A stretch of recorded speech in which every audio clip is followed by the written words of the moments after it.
What happens when a man who controls billions of dollars, commands respect from world leaders, and builds empires from desert sand becomes completely powerless against a single woman's smile? Have you ever trusted someone so completely that you ignored every warning sign screaming at you to run? Have you ever watched a friend fall so deeply for someone that they became unrecognizable, dismissing concerns from people who truly cared about them? Tonight, we're exploring the most dangerous blind spot that exists in human nature, the moment when emotional desire overrides logical thinking. When a brilliant mind, capable of navigating the most complex business deals on earth, becomes utterly defenseless against the calculated charm of a predator. This is the story of Sheikh Khalid Al Mansour, one of Dubai's most powerful businessmen, who built an empire worth over $3 billion but couldn't build a defense against the woman who would ultimately destroy him. It's a story about Layla Haddad, except that wasn't her real name, and everything she told him was a lie. Before we continue, make sure to subscribe to Whispered Crimes because we're about to uncover how a master manipulator infiltrated the highest levels of Dubai society, and the shocking truth about what she was really after will leave you questioning everything you think you know about trust. The glittering city of Dubai became the stage for one of the most elaborate cons in modern history. But this wasn't just about money. This was about something far more complex, the systematic destruction of a man who thought his wealth could protect him from heartbreak. By the end of this story, you'll understand how someone can spend decades building unshakable business instincts, yet fall completely apart when faced with a threat they never saw coming. You'll learn the warning signs that even the smartest people miss, and why the most successful individuals often become the most vulnerable targets. So settle in, because this tale of deception, betrayal, and ultimate tragedy will show you that sometimes the most dangerous enemy is the one who makes you feel like you've finally found everything you've been searching for. Sheikh Khalid Al Mansour wasn't born into wealth, he created it with his bare hands and an unshakable vision. In the late 1980s, while Dubai was still transforming from a modest trading port into the global powerhouse it would become, Khalid took his family's small pearl trading business and turned it into an empire that would span continents. Starting with a single cargo ship, he built a shipping company that eventually controlled trade routes across the Arabian Sea. By his 40s, his influence stretched through oil, construction, luxury hotels, and tourism. His signature towers dotted Dubai's skyline like monuments to his ambition. Business leaders from London to Singapore knew his name, and when Sheikh Khalid spoke in boardrooms, entire markets listened. But success came at a price that few understood. His first wife, Amira, had been his partner in every sense, helping him navigate the early challenges of building their empire while raising their 2 children. When she died suddenly from complications during what should have been routine surgery, Khalid didn't just lose his wife, he lost his anchor. Friends watched him throw himself into work with frightening intensity. 18-hour days became normal. He traveled constantly, opening new ventures, acquiring companies, expanding his reach. To the outside world, he appeared unstoppable. But those closest to him noticed something crucial: the light behind his eyes had dimmed. His cousin Rashid later recalled, Khalid used to laugh at board meetings, crack jokes with his team. After Amira passed, business became mechanical for him. He achieved incredible success, but it felt empty. For 14 years, Khalid remained alone. Family members arranged introductions to suitable wives from prominent families, but he politely declined each one. His advisors worried about succession planning, about alliances that could strengthen through marriage, but Khalid seemed immune to their concerns.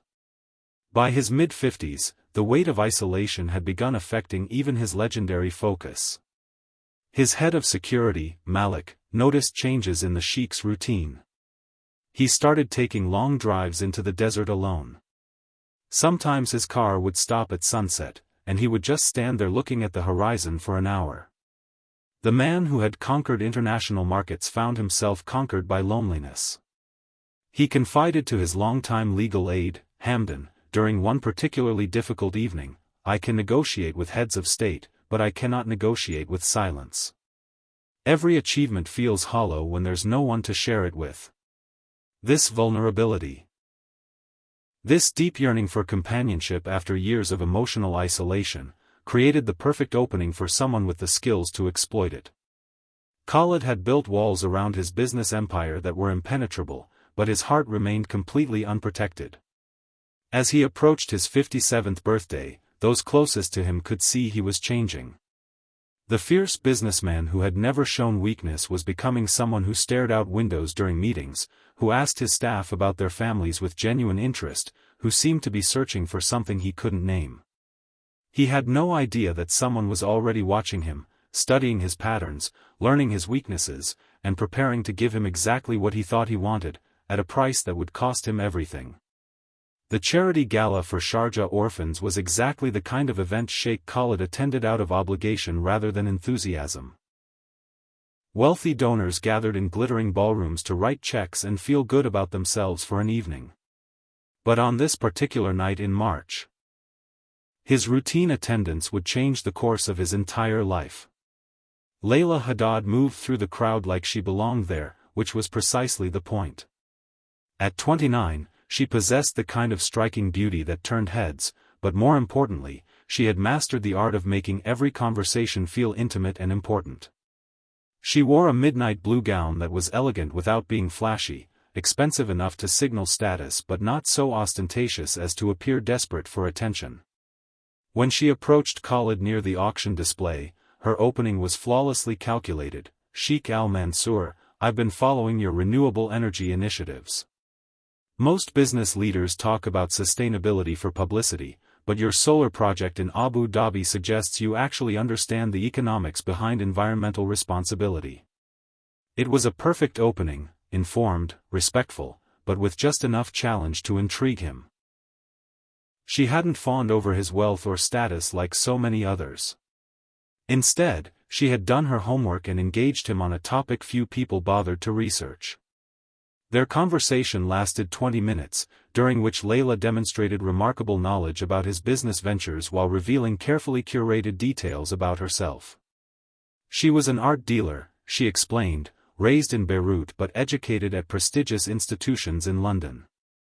She spoke 4 languages fluently, had traveled extensively, and possessed opinions about everything from Middle Eastern politics to contemporary art markets. Most importantly, she treated him like an interesting man rather than a walking bank account. When he made a joke, she laughed genuinely. When he shared a business insight, she asked thoughtful follow-up questions.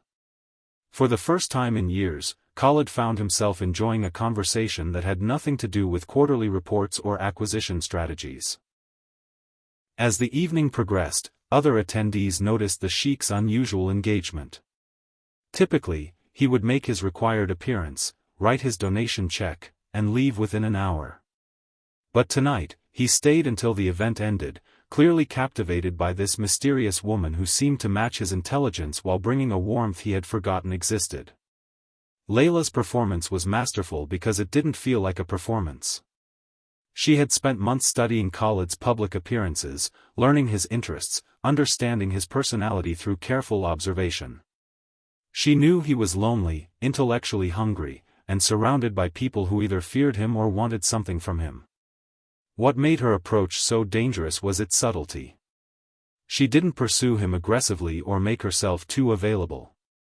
When he asked for her contact information, she provided it but mentioned she would be traveling to London for art acquisitions the following week. When he suggested dinner, she seemed genuinely pleased but admitted her schedule was complicated. This careful balance of interest and independence was precisely what Khalid needed to feel like he was winning her attention rather than buying it.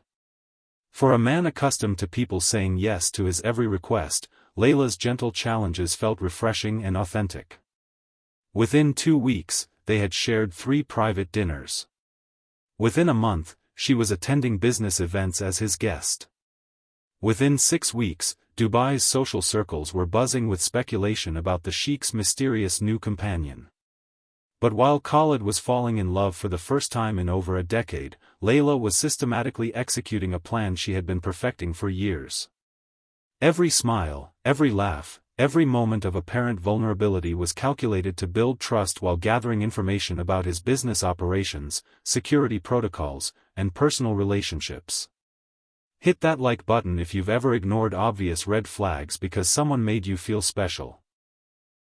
Because what happened next shows exactly why our emotions can become our greatest weakness. Warning signs ignored. Hamdan had served as Sheikh Khalid's legal aid for 23 years. He had navigated complex international contracts, handled sensitive negotiations, and developed an instinct for spotting problems before they became disasters. So when his employer began spending increasing amounts of time with a woman no one could properly verify, every professional alarm in his mind started screaming. The first red flag appeared during routine background checks. Hamdan's standard protocol involved discreet verification of anyone entering Khalid's inner circle, especially potential romantic interests. Within 48 hours, he had uncovered troubling inconsistencies in Layla's story. Her claimed art gallery in London's Mayfair district had no record of her employment. The prestigious Sotheby's Institute, where she supposedly studied art authentication, had no enrollment records matching her description. Her business registration in Dubai showed a company formed just 3 months before she met Khalid, hardly the established enterprise she had described.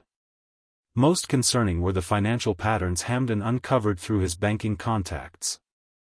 Large deposits appeared in accounts linked to Layla's name, originating from shell companies registered in Cyprus. These companies had documented connections to money laundering operations that stretched across Eastern Europe and the Mediterranean. When Hamdan presented this evidence to Khalid, expecting his usual sharp analysis of potential threats, he encountered something completely unexpected: emotional blindness. "You mistake caution for paranoia, Hamdan," Khalid responded coldly. "Not every woman who shows interest in me is a fortune hunter. Perhaps you've spent so many years protecting my business that you've forgotten I'm capable of making personal decisions." The dismissal shocked everyone present. Khalid had built his empire on the principle of trusting data over emotions, of verifying everything before proceeding. But when it came to Layla, he seemed determined to ignore his own proven instincts. Hamdan pushed further, presenting copies of banking records and inconsistent documentation. Khalid's response grew increasingly defensive: "You insult her character and question my judgment. Layla has brought more joy into my life in 2 months than I've experienced in 14 years. I won't allow your suspicions to poison what we've built." The transformation was disturbing to witness. The man who had refused to sign billion-dollar contracts without examining every clause was now refusing to examine evidence about a woman who had appeared in his life with a completely fabricated identity. Other members of Khalid's inner circle began noticing changes in his behavior. His head of security, Malik, reported that the Sheikh had instructed him to reduce background monitoring of Layla's activities. His personal assistant, Nadia, mentioned that Khalid had become irritated when she asked routine questions about Layla's access to his private offices and residences. Most troubling was Khalid's growing isolation from the advisors who had helped him build his empire. When his cousin Rashid expressed concerns about the relationship's rapid progression, Khalid accused him of jealousy. When his longtime business partner questioned Layla's sudden influence over certain decisions, Khalid suggested they were threatened by his happiness. Layla, meanwhile, played her role perfectly. She never directly confronted the growing tensions within Khalid's team. Instead, she positioned herself as the victim of unfair scrutiny, telling Khalid how hurtful it was to be treated with suspicion by people who didn't understand their connection. "They see me as a threat to their influence over you," she told him during one of their private dinners. "I understand why they're protective, but it breaks my heart that they can't see how much I care about your well-being." This response was calculated brilliance.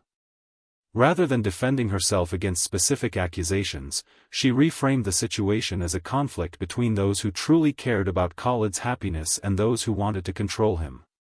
She made him feel like choosing her meant choosing his own autonomy and emotional freedom. The psychological manipulation was devastating in its effectiveness. Khalid began viewing his advisors' concerns as attempts to interfere with his personal life rather than efforts to protect him from a sophisticated threat. The very people who had helped him avoid countless business disasters were now being perceived as obstacles to his happiness. Hamdan made one final attempt to reach his employer, presenting a comprehensive report that traced Layla's movements across multiple countries and documented her connections to known criminals. Khalid's response ended their decades-long relationship. "If you cannot support the decisions that bring me peace, then perhaps it's time for you to reconsider your position here." The threat was clear. Accept Layla or lose access to the man he had served loyally for over 2 decades. Hamdan chose to stay silent, but he never stopped investigating. His persistence would eventually save Khalid's legacy, but by then it would be far too late to save the man himself.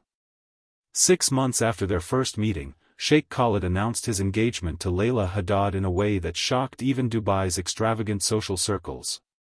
The ceremony would take place at his private desert palace, a location reserved for only the most significant occasions in his life. No expense was spared in creating what would become legendary as one of the most lavish weddings in Emirates history. Silk tents were erected across acres of desert, each one larger than most people's homes and furnished with antiques worth more than luxury cars. Crystal chandeliers hung from tent poles, casting rainbow reflections across Persian carpets that had been flown in from Iran. The guest list read like a directory of global power: members of royal families, heads of major corporations, diplomats, and celebrities whose presence alone cost hundreds of thousands in appearance fees. Private jets crowded Dubai's airports as the international elite arrived for what they believed would be a celebration of love conquering loneliness. Camels adorned with jeweled saddles carried the couple's gifts across the dunes during the pre-wedding festivities. Fireworks choreographed to classical music illuminated the desert sky each night leading up to the main ceremony. The wedding dress, designed exclusively by a Parisian couturier, reportedly cost more than most people's annual salaries.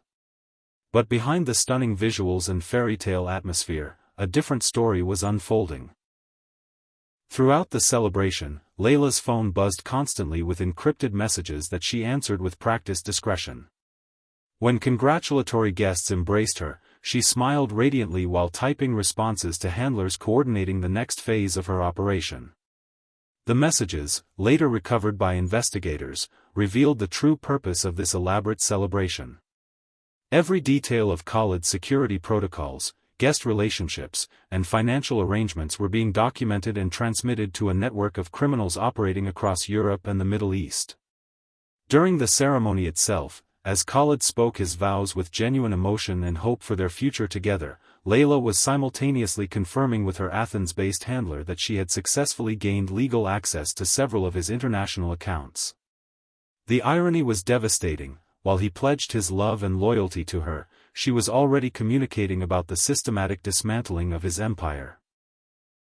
The wedding photographs captured moments that would later seem prophetic. In several images, Khalid appears completely focused on his bride, his face showing a happiness that friends said they hadn't seen since his first wife's death. Layla, however, often appears to be looking past him, her smile perfect but her eyes scanning the crowd as if calculating her next move.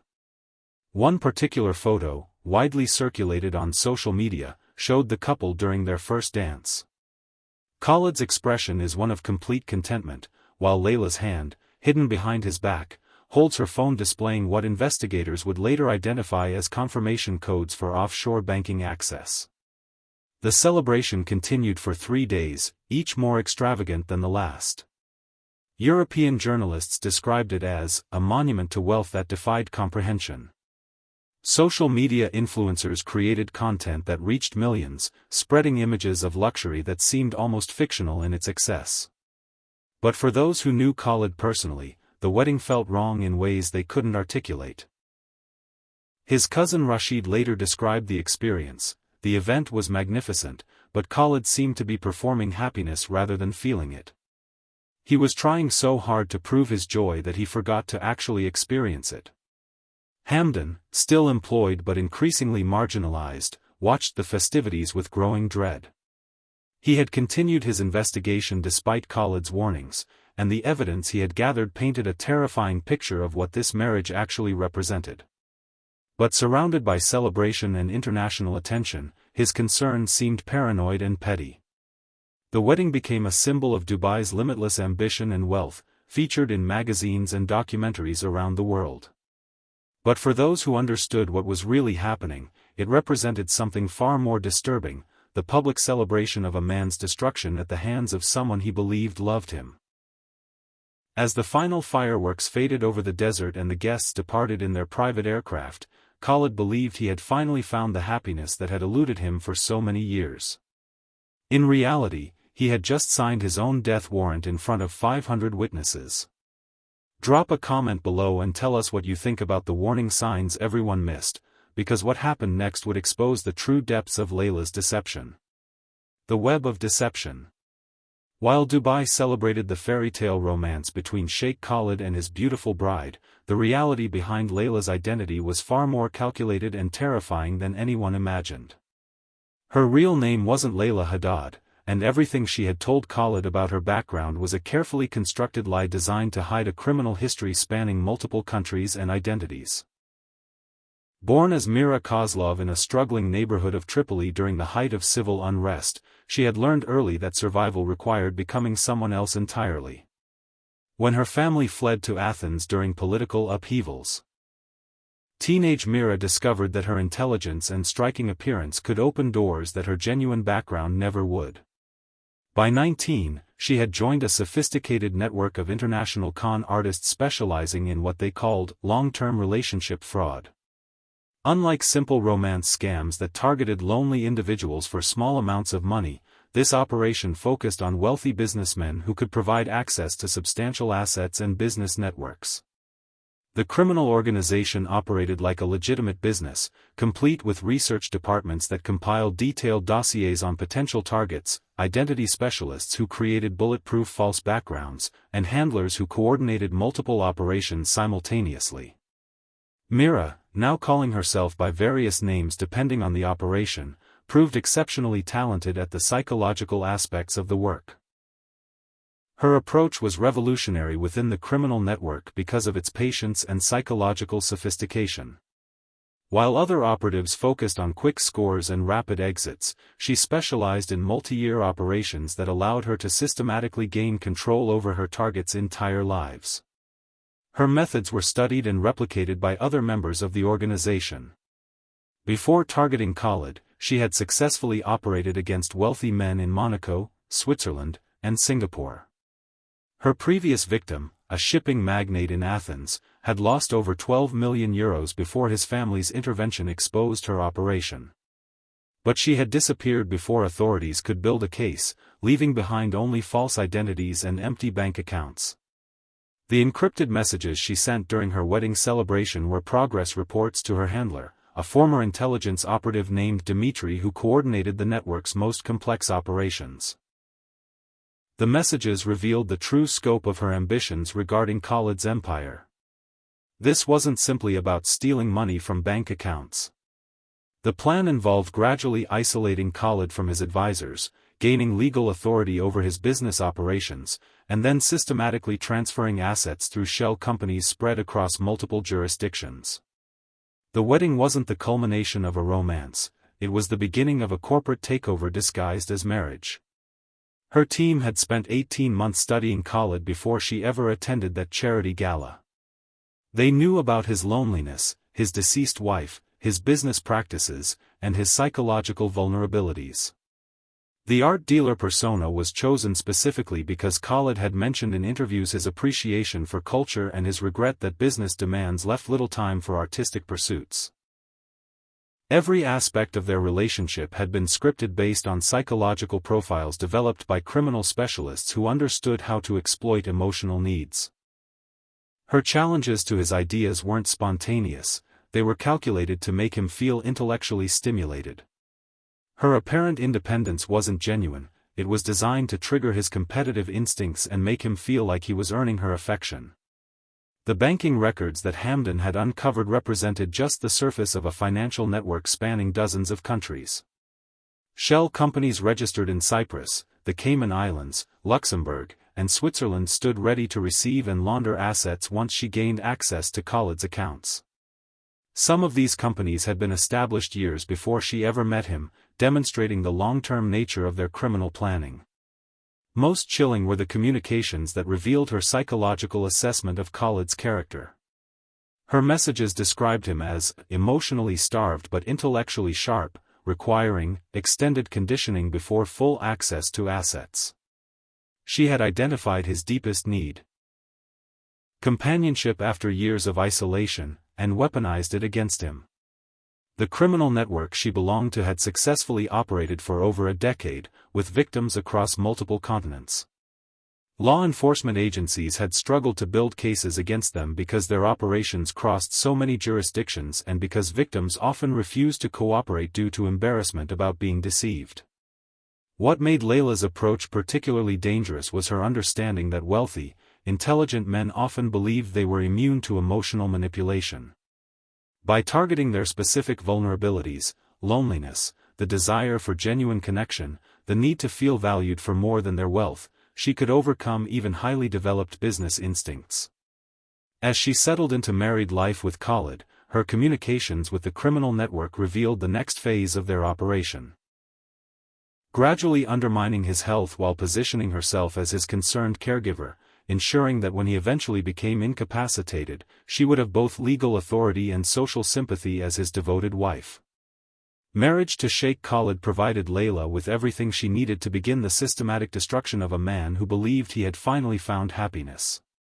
What followed was a masterclass in psychological and physical manipulation that would unfold over 8 months of carefully orchestrated decline. The first changes were subtle enough to seem natural. Khalid began experiencing occasional headaches during business meetings, fatigue that seemed disproportionate to his workload, and moments of dizziness that his doctors initially attributed to stress and aging. His personal physician, Dr. Rashad, noted these symptoms but found no underlying medical conditions to explain them. What Dr. Rashad couldn't have known was that Layla had been carefully introducing small amounts of sedatives into Khalid's evening meals. Her research into his daily routines had revealed that he always drank a specific herbal tea before bed, a habit from his youth that provided the perfect delivery method for substances that would gradually compromise his cognitive function and physical energy. As Khalid's health began to deteriorate, Layla positioned herself as the devoted wife concerned about her husband's well-being. She accompanied him to medical appointments, asked thoughtful questions about his symptoms, and even suggested bringing in additional specialists. To outside observers, her behavior appeared to demonstrate genuine love and care. But privately, she was documenting every aspect of his declining condition and reporting the progress to her handlers. Her messages, later recovered by investigators, revealed a chilling clinical detachment, subject showing expected responses to treatment. Cognitive function decreased approximately 15% over past month. Increased dependency behaviors observed. The psychological manipulation was equally systematic. Layla began subtly undermining Khalid's relationships with his closest advisors by expressing concern about their motivations. She would mention, seemingly casually, that certain staff members seemed resentful of his happiness or appeared to be questioning his business decisions more frequently. "I've noticed Hamdan seems frustrated during meetings lately," she might say after a particularly challenging business session.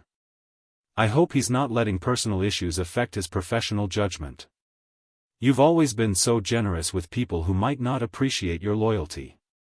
These comments were perfectly crafted to plant seeds of doubt without making direct accusations. Over time, Khalid began viewing normal business disagreements as potential betrayals and routine questions about his decisions as challenges to his authority. As his physical condition worsened, Layla suggested that she could help manage some of his administrative responsibilities to reduce his stress.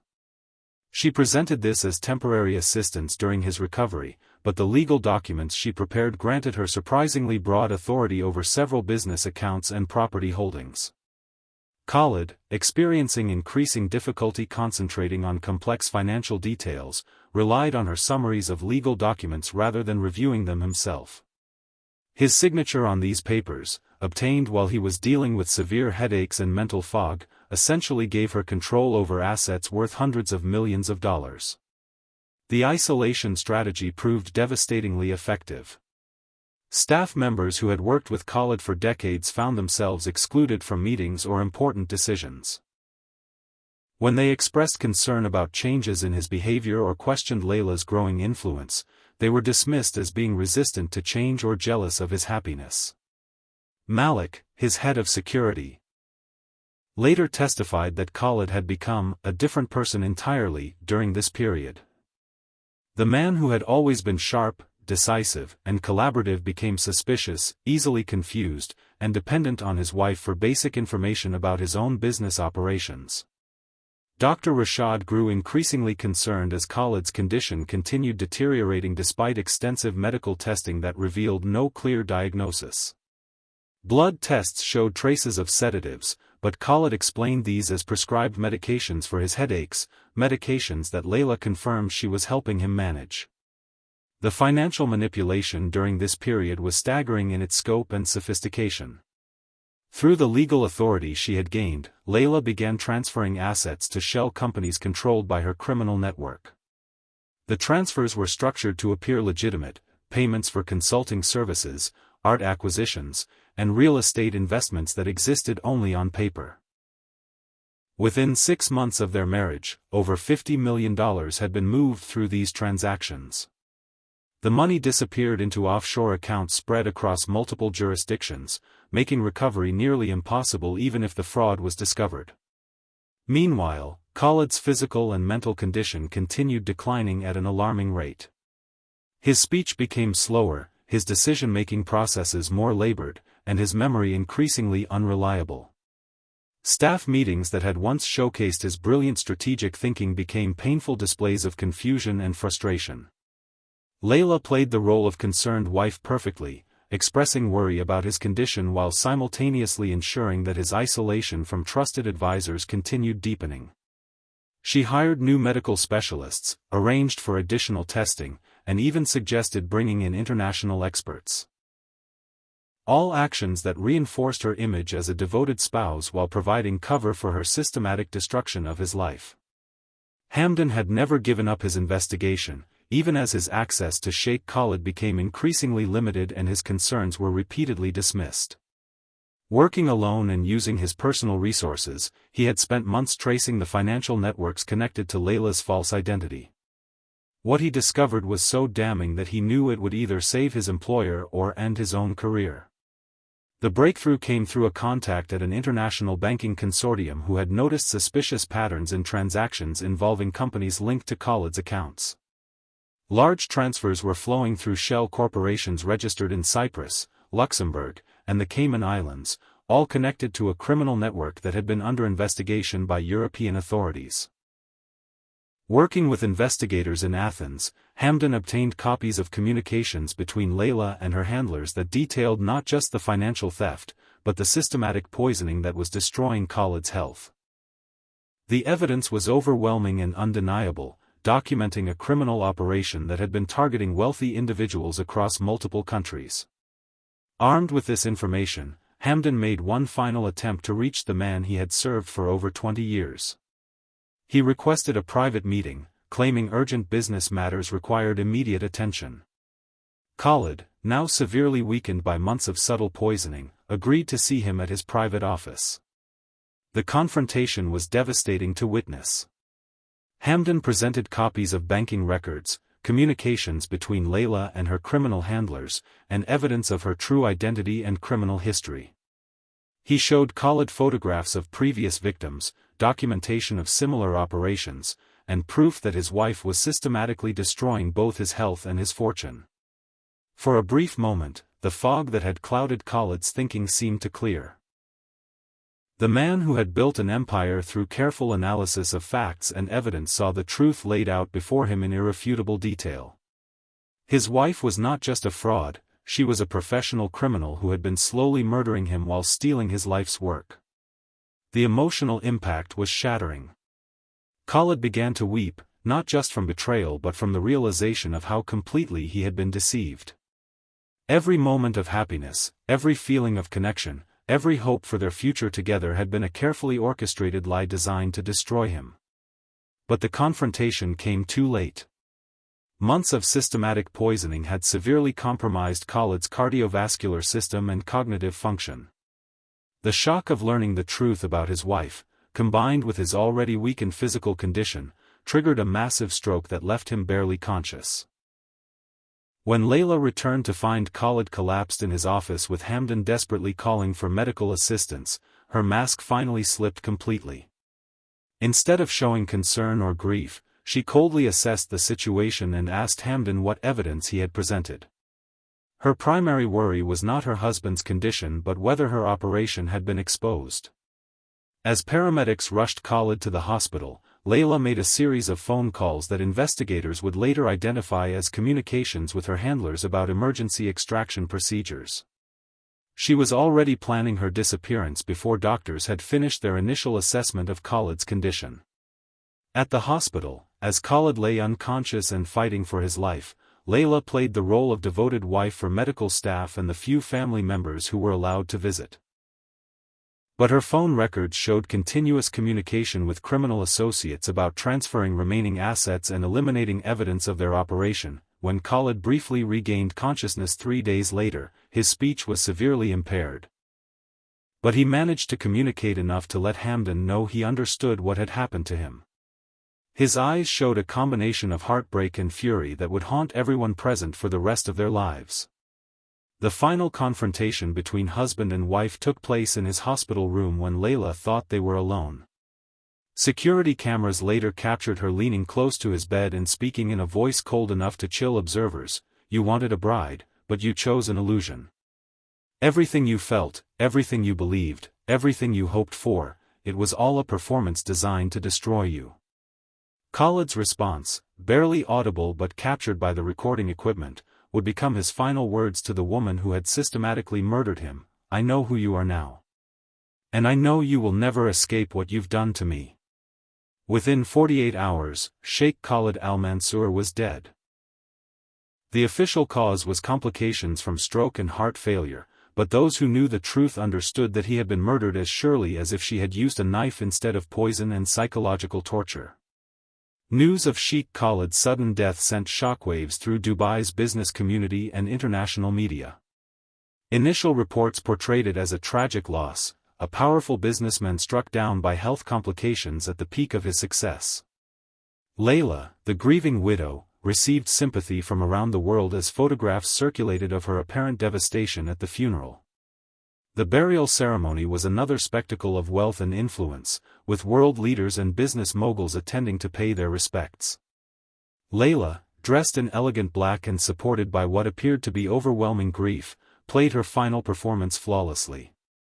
Media coverage focused on the touching story of a man who had found love late in life, only to be taken too soon. But behind the public mourning, Hamdan was working frantically with international investigators to build a case before Layla could complete her escape. The evidence he had gathered was substantial, but building a prosecution case across multiple jurisdictions while dealing with the complexity of international banking laws was proving challenging. The first cracks in Layla's carefully constructed facade appeared when forensic accountants began tracing the suspicious financial transactions that Hamdan had identified. Within days of Khalid's death, investigators discovered that over $80 million had been transferred through shell companies linked to her criminal network during the 8 months of their marriage. More damaging was the discovery of communications between Layla and her handlers that had been automatically backed up to cloud servers. These messages not only detailed the financial theft but included clinical descriptions of Khalid's declining health that could only have been written by someone who was deliberately causing his deterioration. When Dubai authorities attempted to question Layla about these irregularities, they discovered that she had already disappeared. Her apartment had been cleared out, her local bank accounts closed, and all traces of her presence in the Emirates carefully eliminated. She had vanished as completely as if she had never existed. International arrest warrants were issued within hours of discovering her disappearance, but tracking someone with access to multiple false identities and criminal networks across several continents proved nearly impossible. Intelligence agencies in Europe, Asia, and North America launched coordinated efforts to locate her, but she seemed to have evaporated into thin air. The investigation revealed the sophistication of the criminal organization she belonged to. Safe houses in 6 countries, extraction routes that had been established years in advance, and financial networks capable of moving large amounts of money instantly across international borders. This wasn't a simple romance scam, it was a highly organized criminal enterprise with resources that rivaled legitimate intelligence operations. Some investigators believed she had fled to Eastern Europe, where her original criminal contacts could provide protection and new identities. Others thought she might have escaped to South America, where several of her shell companies had established business relationships. A few even speculated that she had undergone plastic surgery and was hiding in plain sight somewhere in Western Europe. What became clear was that Layla, or whoever she really was, had been planning her escape from the moment she first approached Khalid at that charity gala. Every aspect of their relationship, including their elaborate wedding, had been designed not just to steal his money but to provide cover for a carefully orchestrated criminal operation that extended far beyond Dubai.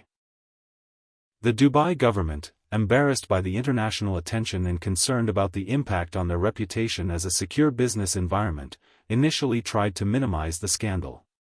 But the evidence was too overwhelming and the story too compelling for media organizations around the world to ignore. Within months, the case had become a cautionary tale studied by security experts, law enforcement agencies, and wealthy individuals seeking to protect themselves from similar operations. But for all the analysis and investigation, the woman who had destroyed Sheikh Khalid al-Mansour remained a ghost, potentially already targeting her next victim. 5 years have passed since Sheikh Khalid al-Mansour's death, and the woman who destroyed him has never been found. The investigation remains open across multiple countries, but Layla, or whatever her real name might be, has successfully disappeared into the network of international criminals who specialize in exploiting human vulnerability for profit. For Dubai's elite business community, the scandal became a whispered cautionary tale that fundamentally changed how wealthy individuals approach personal relationships. Security firms now offer specialized services for background verification of potential romantic partners, and many successful businesspeople have implemented protocols that would have seemed paranoid before Khalid's tragic story.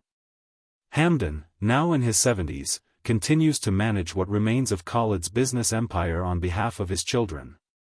The financial damage was substantial but not catastrophic, thanks to the legal structures that Khalid had established earlier in his career.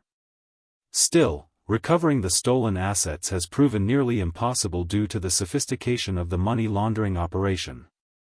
The most tragic aspect, Hamdan reflected during a rare interview, is that Khalid was an exceptionally intelligent man who understood complex risks better than almost anyone I've known.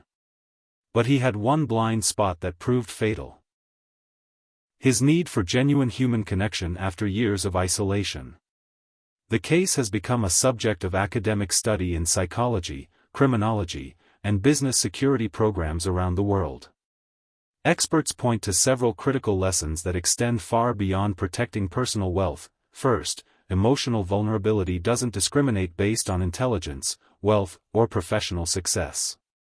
The same psychological needs that drive ordinary people can be exploited in extraordinary individuals, often with devastating consequences. Khalid's loneliness after his first wife's death created an opening that professional criminals identified and systematically exploited. Second, sophisticated criminal operations often target successful people precisely because their confidence in their own judgment makes them resistant to outside warnings. Khalid's dismissal of evidence from trusted advisors wasn't unusual. It reflected a pattern of behavior that criminal networks specifically count on when selecting victims. Third, the most dangerous deceptions are those that give victims exactly what they believe they need most. Layla didn't just offer Khalid romance or companionship, she provided intellectual stimulation, emotional support, and the feeling of being valued for more than his wealth. These authentic-seeming connections made her betrayal exponentially more devastating. The story also highlights the evolution of international crime in the digital age. The network that targeted Khalid operated across multiple countries, used sophisticated technology for communication and money laundering, and employed psychological techniques that rivaled those used by legitimate intelligence agencies. For viewers of Whispered Crimes, the most important lesson may be about the warning signs that even the smartest people missed. Inconsistencies in personal history, isolation from trusted advisors, rapid relationship progression, and unexpected health issues should all trigger careful investigation rather than emotional dismissal. Perhaps most soberly, the case demonstrates that wealth and power provide no protection against emotional manipulation by skilled predators. If anything, success can make individuals more vulnerable by creating confidence that blinds them to threats they would easily recognize in professional contexts. Today, as Dubai continues to thrive as a global business center, Sheikh Khalid's story serves as a reminder that the greatest dangers often come disguised as our deepest desires. His empire stands as a monument to what human ambition can achieve, while his tragic end warns of what human vulnerability can cost. Before you click away, let me ask you this: how well do you really know the people closest to you? Have you ever ignored advice from people who cared about you because someone new made you feel special? Share your thoughts in the comments below. Your insights might help someone else recognize the warning signs before it's too late. And if this story opened your eyes to the sophisticated world of modern criminal operations, make sure you're subscribed to Whispered Crimes because we have more shocking true stories that will change how you see the world around you. Trust can be a beautiful thing, but as Sheikh Khalid learned too late, blind trust can be deadly.